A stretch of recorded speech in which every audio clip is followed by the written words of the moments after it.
Pakistani exclusive chicken কারির সাথে আবার bits দিয়ে হ্যান্ড ওয়ার্ক করে এত কমে কখনোই পাননি, পাবেন না, তাও আবার স্টিচ করা। কি আইসুদিন কালার, আমার পেজে রেগুলার আপুরা কিন্তু এই ড্রেসটা মিস করবে না, কারণ এরকম চিকেন কারি স্টিচ নেকের মধ্যে এত সুন্দর করে বিটস এর কাজ, এমন সুন্দর ওনার ড্রেস কিন্তু এই প্রাইসে আসবে না। 3 পার্টের ড্রেসটাকে 1 পার্টে করা হয়েছে এবং ইনার টেনার ঝামেলা একদম প্রিমিয়াম কোয়ালিটির পিওর কটনের মধ্যে। এখানে কি সুন্দর কাজ, এগুলো কিন্তু আলাদা করে সেলাই করা, বিটস গুলো সব সেলাই করা, কাঁথা স্টিচ এমব্রয়ডারি ওয়ার্ক করা, সাইড আবার বোরিং এর ওয়ার্ক করা। আর এই পাশটা দেখেছেন কি সুন্দর চিকেন কারির ব্ল্যান্ডিং গুলো দেখেন, অনেক সুন্দর। পাকিস্তান আমানটা দেখেন পাকিস্তানি মুসলিম ইম্পোর্ট করে কি সুন্দর করে হ্যান্ড ওয়ার্কের মতো করে করেছে, আবার হচ্ছে এমব্রয়ডারি ওয়ার্ক করেছে। এখানেও কিন্তু একটা বোরিং এর কাজ পাচ্ছে। আপু লিপটা পর্যন্ত দেখেন একদম সেম ভাবে কাজ করে, আবার বোরিং এর ওয়ার্ক। ওন্নাটা আপু সাংঘাতিক সুন্দর। সেম কেন হয়েছে জানেন? কারণ সেম ম্যাটেরিয়ালে করা হয়েছে, দুপাশে এরকম heavy embroidery with cut work, মিডলের মধ্যে দেখেন কি সুন্দর করে কাজগুলো করা। নেক ঢাকেন, মাথায় ঘুমটা দেন, সব ভাবে কিন্তু সুন্দর। কালার দেখেছেন, কাজ দেখেছেন। 3 পার্টের ড্রেসটা 1 পার্টে করে, এখানে লেসিং করে, এখানে আলাদা প্যানেলিং করে, বিটস গুলো সব সেলাই করে। এখানেও দেখেন কি সুন্দর বোরিং এর কাজ। সাইডে আবার চিকেন কারি। এই প্রাইস রেঞ্জে এরকম ইউনিক ড্রেস পাবেন না।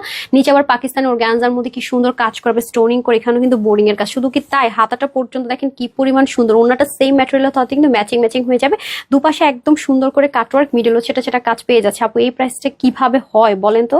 বডি 48, হাতা 20, লং 44, 28 লং যাবে 88 থেকে 90, চড়া হবে 35। দেখেছেন তো কি সুন্দর একটা প্যাটার্ন ক্রিয়েট করা আছে। এটা নাকি আজকে আপুদের জন্য টু পিসটা মাত্র 2019, কিচ্ছু না, 1580 টাকায় পেয়ে যাচ্ছে।